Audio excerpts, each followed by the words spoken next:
Si vous souffrez d'anorexie, de boulimie, d'hyperphagie, que ça fait des années que vous essayez de régler le problème, y compris avec des thérapeutes vraiment compétents mais sont jamais y arrivés, il est possible que vous soyez victime d'un traumatisme masqué.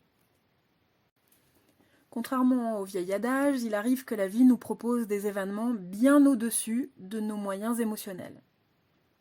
Quelque chose arrive, et l'émotion est beaucoup trop forte pour nous, elle se présente au corps, elle est censée traverser le corps de part en part, mais là, non, l'inconscient bloque l'émotion dans le corps, il la fige, il est contraint de la mettre sur pause.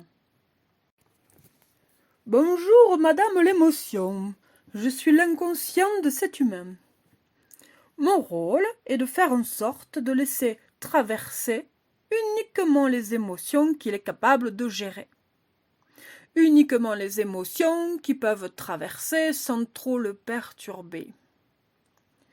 Je suis vraiment navrée, mais pour l'instant, cet humain n'étant câblé que pour du 220 volts, son corps n'est pas encore capable de se laisser traverser par du 1500 volts émotionnel.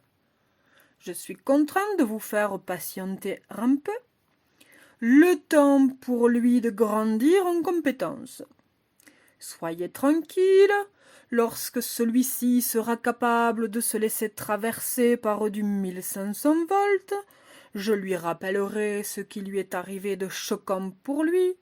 Vous pourrez ainsi reprendre votre course et terminer votre parcours tel que c'était prévu à l'origine.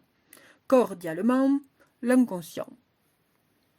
Alors pour que ça vous marque, je dis les choses en plaisantant, mais soyons clairs, quand un trauma nous est masqué, c'est loin d'être drôle au quotidien à vivre. D'un côté, il y a l'émotion qui était bloquée, qui pousse la porte dans un sens pour sortir, parce qu'aucune émotion n'est censée stagner dans le corps, c'est pas fait pour ça. Une émotion est censée commencer son parcours dans le corps, circuler et se libérer, partir, libérer le corps.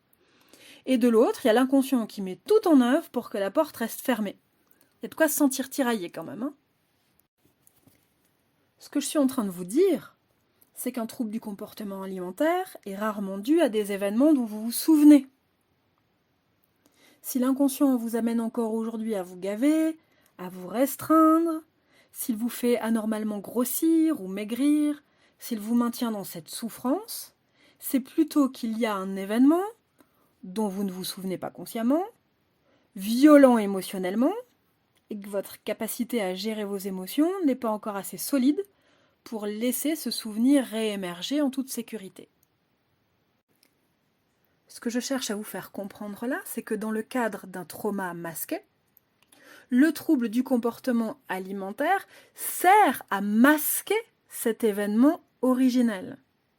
Cet événement racine, cet événement qui, à l'origine, a été trop traumatique pour s'exprimer et pour se libérer. Par le passé, il s'est probablement passé quelque chose de choquant. L'émotion qui était censée vous traverser a été mise sur pause pour votre sécurité. Et vous n'êtes pas encore assez solide pour que l'inconscient vous laisse vous en souvenir. Vous êtes en train de comprendre petit à petit là que pour que votre inconscient cesse de vous polluer uniquement pour maintenir cet événement secret, il va falloir apprendre à vous laisser traverser par des émotions de plus en plus grandes. Parce que c'est quand vous serez parfaitement capable de vous laisser traverser par des émotions king size, qui par le passé étaient des émotions oversize, quand vous serez parfaitement capable de vous laisser traverser par des tsunamis émotionnels, que votre inconscient lâchera l'info. Pas avant. Voilà comment ça doit se passer. L'inconscient vous rappelle ce qui s'est passé. Il y a 1500 volts d'émotions qui se présentent à la porte de votre corps. Parce que vous y avez été bien préparé, vous acceptez de laisser traverser jusqu'à ce que l'émotion se calme d'elle-même. Je dis, vous vous laissez péter la gueule par l'émotion, jusqu'à ce qu'elle soit partie d'elle-même, jusqu'à ce qu'elle s'arrête net, jusqu'à ce qu'elle ait terminé son parcours dans votre corps. L'émotion étant donc désactivée, vous êtes conscient de ce qui vous est arrivé, mais ça ne vous affecte plus. Et c'est tout l'intérêt. Vous pouvez vous souvenir, mais vous souvenir n'est pas trop déstabilisant pour vous. C'est-à-dire que vous êtes stable, capable de mener à bien votre vie personnelle, professionnelle, amoureuse, familiale, sans être dévasté par la conscience d'avoir vécu ça. Tant que ça n'est pas possible de vous souvenir sans en être traumatisé, sans en être trop déstabilisé, votre inconscient garde ce souvenir traumatique racine masqué. D'où l'importance de suivre une thérapie qui va vous faire gagner en compétences émotionnelles. Si la thérapie que vous suivez actuellement ne fait pas de vous un cador en matière de gestion des émotions, cette thérapie n'est pas faite pour vous libérer de votre trouble du comportement alimentaire, qu'on se le dise. Vous l'avez compris, hein, le truc racine à travailler pour que l'inconscient n'ait plus besoin d'utiliser l'anorexie, la boulimie, l'hyperphagie pour masquer ce truc racine, eh bien ça ne va pas pouvoir refaire surface tout de suite, ça serait trop violent pour vous. S'il y a anorexie, boulimie, hyperphagie dans votre vie, c'est que vous n'êtes pas encore suffisamment capable à recevoir ce truc racine, le souvenir de cet événement traumatisant racine. Donc l'inconscient va devoir d'abord vous faire bosser sur des tas de trucs qui n'auront parfois rien à voir ou peu à voir avec le schmilblick. Ça va apaiser un peu le trouble alimentaire, de plus en plus mais pas totalement, jusqu'à ce que vous soyez 100% préparé à la révélation.